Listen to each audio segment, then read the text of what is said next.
దొమ్మిలో యుద్ధంలో ఒకళ్ళు గెలవరు, ఇద్దరు గెలుస్తారు, ఇద్దరు ఓడతారు.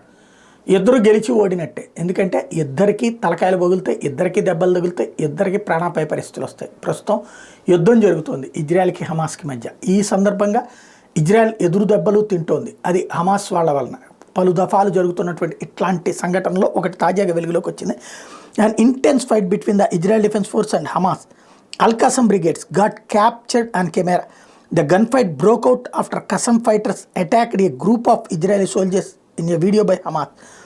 Al-Qassam militants can be seen firing at Israeli troops. The Israeli Defense Forces have announced the death of a soldier in Gaza.